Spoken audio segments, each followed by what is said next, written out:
Hello, it's Mr. Tando again, and it's a slightly different video. I've still got my friend, the white belt here, but I want to go through my three main principles of martial arts that they're not necessarily as such mine, but they're the main ones that I've got from other people that I stick to, and it makes it easier for me to suss things out. The first principle that I keep to mind is it's not necessarily mine. It's from awesome martial artist called Bruce Lee. He might get it from someone else, I'm not too sure, but he'd call it single entry. It's if I'm here and I'm facing my opponent, I'd use my closest attacking weapon to hitting the target first. It'd be like the almost first strike, but I wouldn't necessarily do my first strike with my cross, and I wouldn't necessarily do it with my back leg, because it's going to take a lot of time to get there, and by then they've already done something. So I'd want to use my closest attacking weapon, or if it would be my lead leg, because then that can reach there.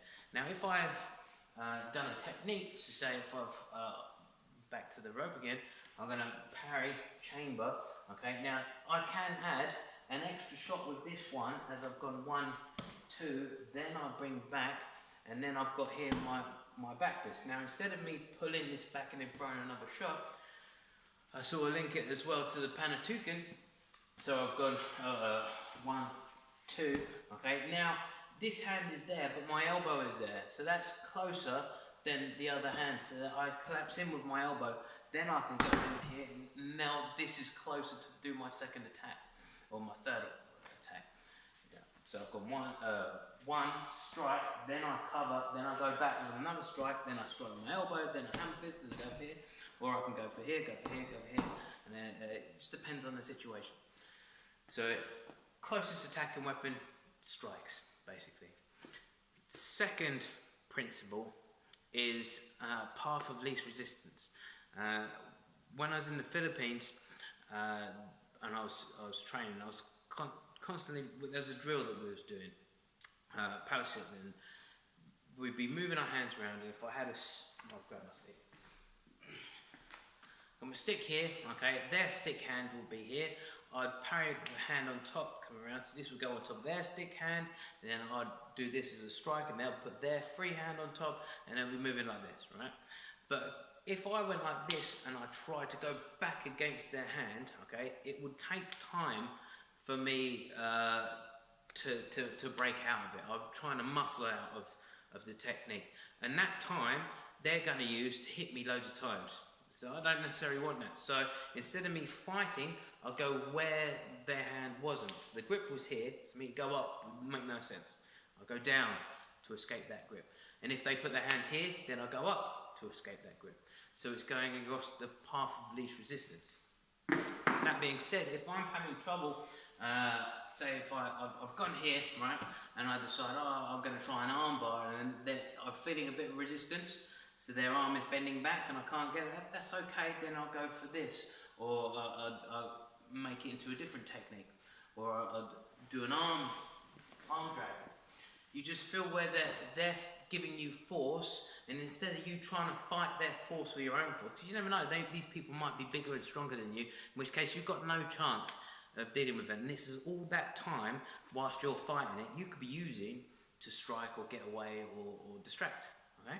So if I'm here and I'm struggling with a technique, I'll be okay, and then I'll change it and I go to something else, using path of least resistance. Don't fight in what they're fighting, I'll change the game and I'll play it my way, doing it how I want to do it. And the next one is leverage. So my third principle. So if I take this back to when I was a kid at school doing science, or even past that, and we're sitting on the seesaw, okay, so you know, the kids on that seesaw, there's like a pivot principle. So you want to do more with less, and that's basically the leverage principle. If say I'm going for my straight arm bar again, okay, going from this position. If I'm trying to muscle it, okay, I'm not necessarily utilising everything. I can attack the joint And if I attack the joint, I don't have to put that much force on the technique. So if they're bigger and stronger than me, this will help me get the actual result I need. Or I'll be attacking areas that are slightly more vulnerable than others. So instead of me, if I'm here and they've got really good guard and they're really tight, maybe I'll go for the ribs instead. Then they'll drop their guard and then I can work up high again. To try and use leverage,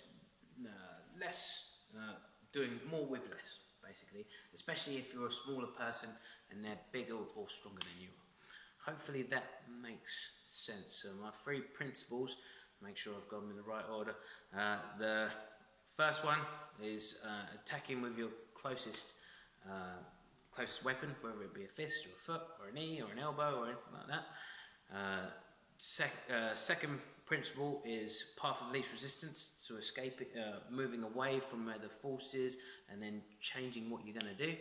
And then the third one is leverage. And you put all these together, and if you fully understand those principles, defending yourself becomes a little bit easier, or even just the techniques that you learn become easier, or just life in general.